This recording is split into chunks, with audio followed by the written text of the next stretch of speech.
Mark Russell and Michael Allred take Superman and the DCU into the 1970s as the Man of Steel continues to learn there is more to helping people than stopping world-ending threats and cosmic invaders.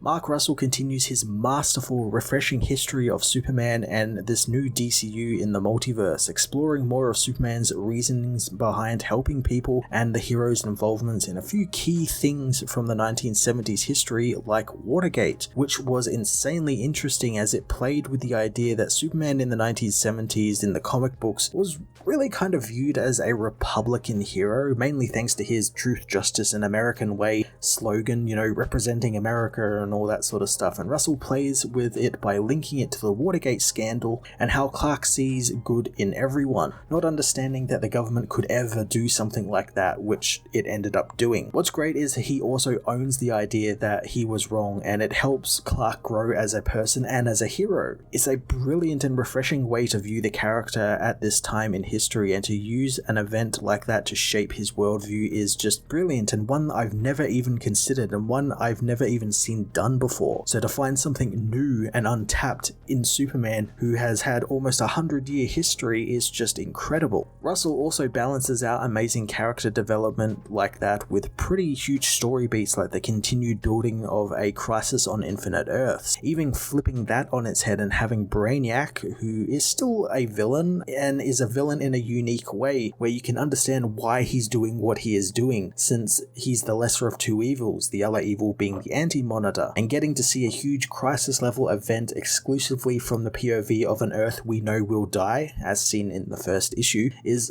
really interesting and a great way to encompass Superman's never give up hope attitude, which he has throughout the entire series.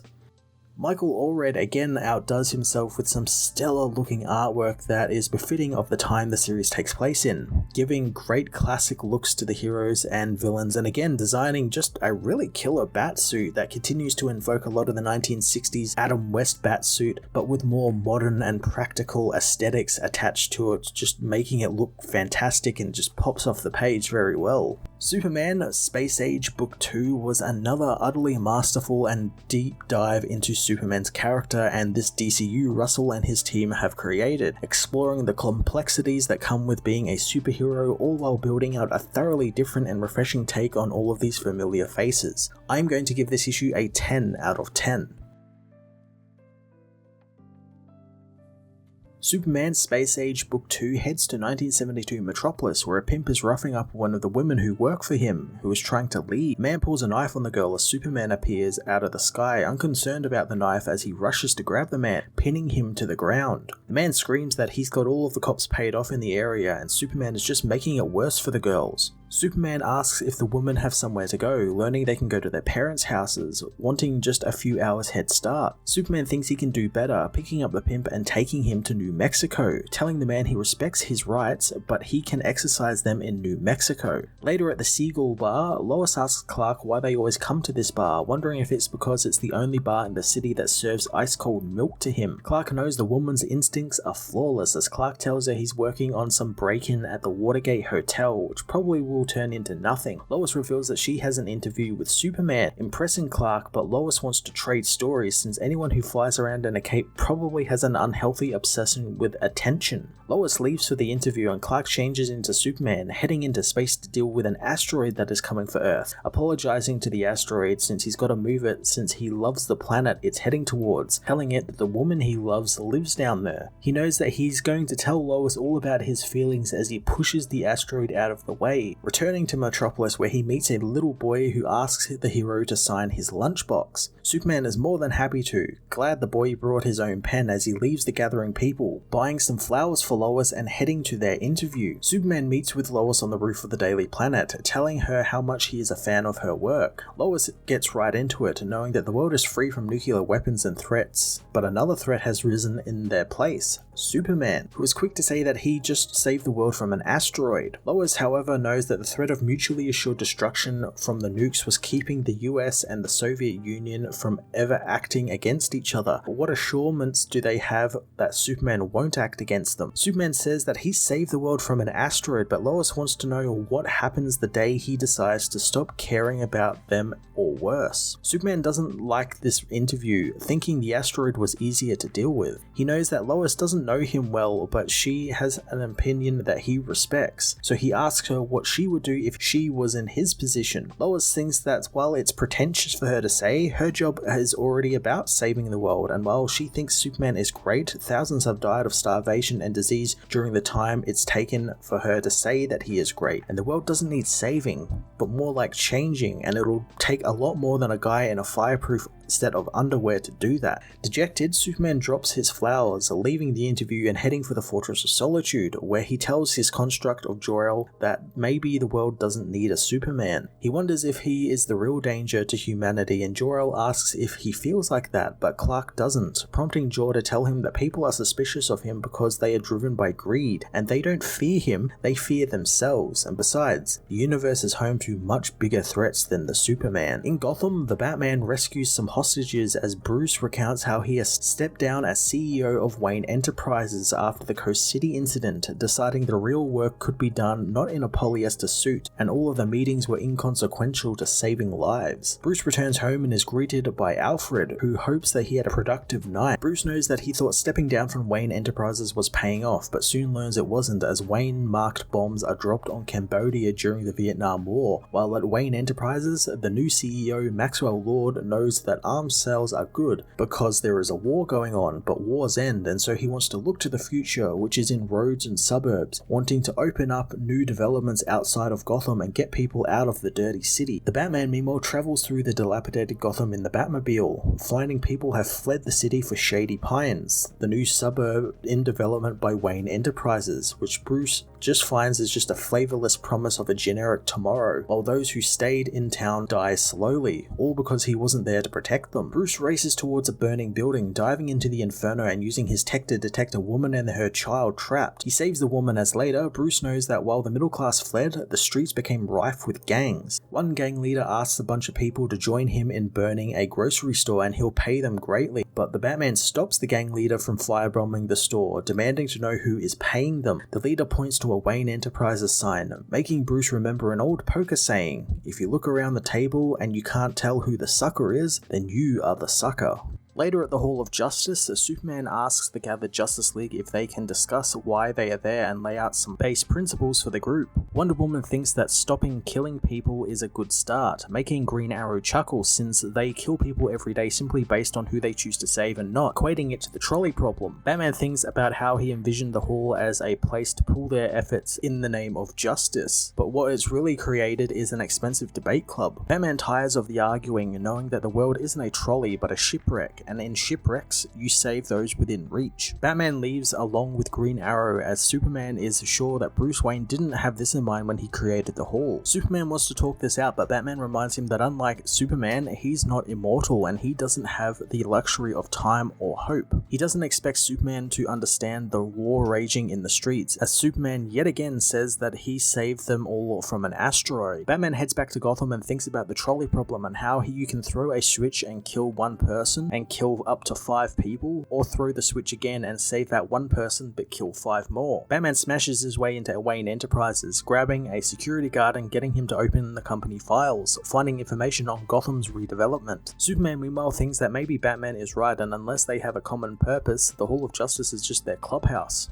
Superman finds the Flash defusing a bomb, wondering why he's doing it in the hall. Flash says that he can't do it in his apartment since it's not safe, and as the world's fastest man, you'd be surprised about how many times he has had to deal with exploding bombs, and he can't be expected to just run around with a live bomb until he figures out what to do with it and how to blow it up. And that's why they all assembled, to be helpful. Superman tells him not to blow his thumbs off as he heads to the Daily Planet, where Perry takes Clark off Watergate break-in and puts Lois on the case. Clark relents as Lois says that he's too trusting and she feels like there is something bigger at play there. Clark defends his work, knowing that a break-in was just amateur at best. Lois reminds him that there was a break-in at the Democratic National Headquarters at the Watergate, but Clark insists that since this is America, there are certain things their leaders don't do, and this is one of them. He knows that the whole incident played out like a bad TV show, with the criminals being caught red-handed, and if they really were part of some organized government plot, they would have been better burglars. Lois knows that a couple of failed Cuban freedom fighters, some ex-CIA men, and an FBI dropout don't just come together on their own free will without any help, wondering how they knew each other. She thanks Clark for the head start, heading out to investigate, as Clark uses his now considerable free time to continue saving people around the world, thinking about the trolley problem, knowing that he should save all of the people on the tracks. He knows that in the space age they're in, full of game theory and mathematical analytics, that might seem hokey, but when all seems lost, that's when optimists are needed the most. As Lois meets with Deep Throat in a darkened car park, Clark heads out to Smallville, talking with his parents about his girl problems. Marken asks if he has told her how he feels, but Clark knows that he's tried, but he's got to get past the journalist first, and when he's with Lois as Clark, they both get along so well, but as Superman, she seems to understand him better. Clark remembers how hearing from Lois about how disappointing their interview was, and how she finds it hard to trust someone who is so aware of their own power. Ma doesn't think that being able to see through the red and blue of the man underneath isn't an obstacle, and it sounds like that's what Clark likes about her. She implores her son to show her who he really is, so Clark gives Lois another interview, this time walking in the Metropolis streets with her.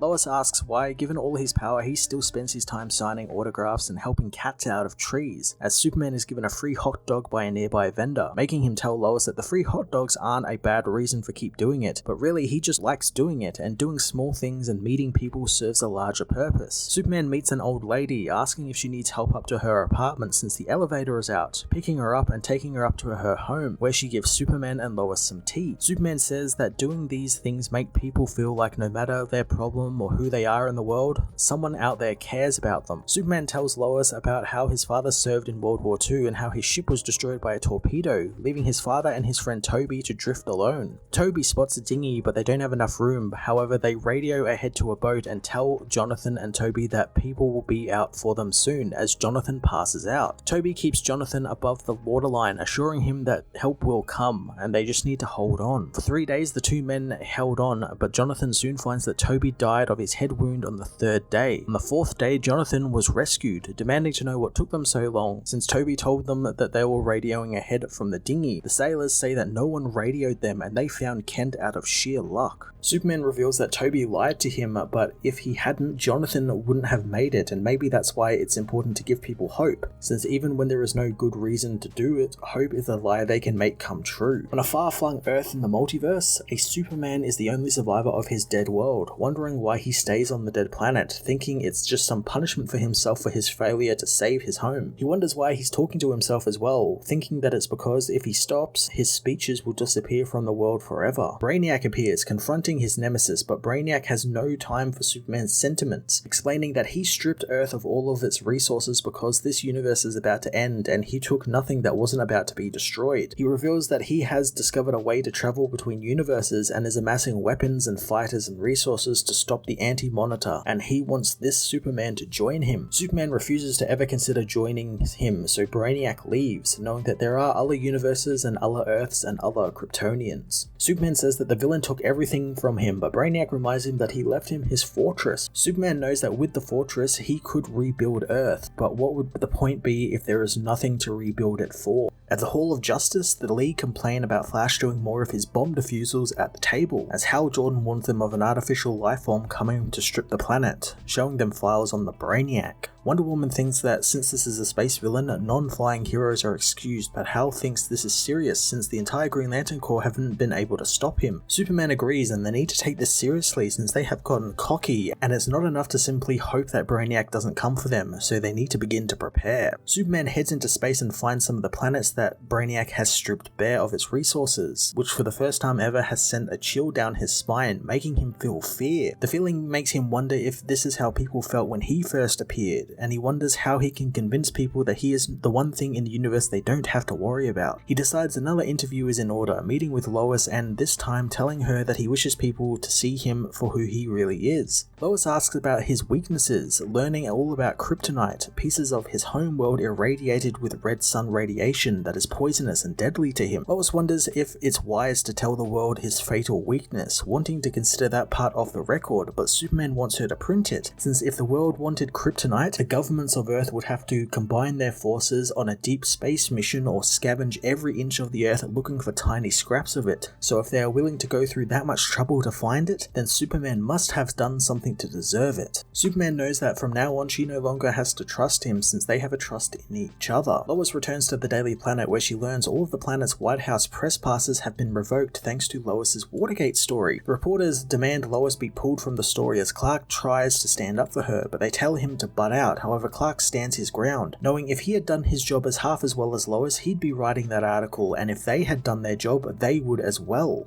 He wonders if the reporters are cowards, since he thought they were just journalists, sending the men on their way as Perry thinks that he just found his new editor. Later at the Seagull Bar, Lois wonders what got into Clark, learning that it was something his mother told him. Lois really wants to meet that woman as Clark says that the guys just made him very mad. Lois knows that as a woman in a newsroom, you get used to it, but Clark doesn't think she should have to. Lois knows that it's hard to pretend it doesn't get under her skin when everything they do is designed to make her feel small. Clark fully understands her, asking if she ever feels like it's too hard to pretend and let her guard down a little and let others see who they really are. Lois wishes she could do that every day as her and Clark share their first kiss. In Gotham, Batman targets more of the arsonists, catching them in the act and quickly taking them down. He knows that while he can win a battle here and there, you never win if you only play defense, and the game is designed in mind for him to only play defense. One of the men is caught on fire as one of the Molotov cocktails smashes on him, and Batman is forced to douse him with his cape, grabbing the men and getting them to safety as the building begins to burn despite his intervention. The next day, Bruce reads the morning paper which has published everything he sent them as Batman, which accuses Wayne Enterprises of the arson hits. Later, Bruce hosts an annual fundraiser for the poor at Wayne Manor, playing up the rich playboy self to all the party guests and Maxwell Lord, who is more than happy to help out and build a better future for Gotham. Alfred soon alerts him to an alarm on the manor perimeter, but Bruce plays it off as just being a coyote, going into the next room with Alfred and quickly changing into his Batman suit while Alfred changes into Bruce's yellow tuxedo, putting a bag over his head as Batman pushes him into the party, making it look so that the Batman has kidnapped Bruce Wayne. Batman punches out Maxwell Lord, telling the people that Wayne Enterprises is torching half of Gotham and driving people from their homes all to build highways and suburbs, yet they come to parties like this to give pennies to make themselves feel good. Lord thinks that the company is building a future and doing what is necessary, but Batman tells him to shut up, learning from Lord that he torched 2 buildings that night. Batman tells him that for every building he has taken from Gotham, he'll take one of Lord's, hitting a button and blowing up Wayne Enterprises in Gotham. Batman gives the partygoers 30 seconds to clear out of the manor as he sets the building on fire. Bruce knows that he wasted so much time on street punks and thugs, thinking that they were the biggest threat to Gotham, while the real predators circled the shadows, basking in the flames they had lit. In 1974, Clark quickly buys a copy of the Daily Planet, being so proud of Lois and her Watergate story making the front page. Clark knows he's debated if he should tell her since he wanted to protect her, but Lois has already figured out that he is Superman, reminding him that she is an investigative reporter who broke Watergate. In the following months, Lois and Clark marry, and Perry commends Clark for marrying upwards, which Clark hopes is still a compliment, as he and Lois rush to their limo. Lois tells the driver to give them some privacy, jumping on her husband and ripping his clothes off. In 1975, Clark takes Lois and their new baby Jonathan to the Fortress of Solitude for the first time. Lois always figured when he was disappearing he was just going to an apartment in Gotham, as Clark introduces them to Jor-El, who immediately takes a liking to Lois, telling her and her son to make themselves at home, since they are home. Jor-El shows Lois Kandor, the Kryptonian city he was forced to shrink down in order to send it with Clark. Suddenly, Jor-El feels a disturbance in Earth's magnetic field, knowing that the Harvester of Worlds is there and everything Clark has been training for is happening. Brainiac presents himself to the Hall of Justice, telling the heroes who he is. Superman asks if he is there to destroy Earth or not, and the being says he is going to destroy it, but he's not the villain of this story, telling the heroes of the Anti-Monitor who is destroying universes without number. Brainiac can't can't understand why the heroes are quibbling over one single planet since Anti-Monitor isn't there to fight them. Anti-Monitor meanwhile sends Harbinger to a universe to process it for the end, as fire begins raining down on a universe, while Brainiac says that the Anti-Monitor will bring the universe to an end like countless others before it, and soon there will be nothing for them to fight against. Brainiac says that he's been preparing for centuries, ever since the Anti-Monitor was first imprisoned, knowing what the being was planning, so he found a way to travel between realities so he can assemble all of his resources, the might of thousands of universes merged into one where they will defeat Anti-Monitor again. Superman asks why he bothers to parley with them, but Brainiac says that their universe will be destroyed, but its resources can be used to save others, and that's what the heroes are there to do. Superman refuses to trade his Earth for another, but Brainiac thinks that there is one rare resource on Earth that is worth harvesting: Superman himself, since the 4 billion other people are already dead. Superman wonders if he really thought the heroes would abandon all the people to save themselves, but Brainiac reveals he never offered the other heroes a place with him,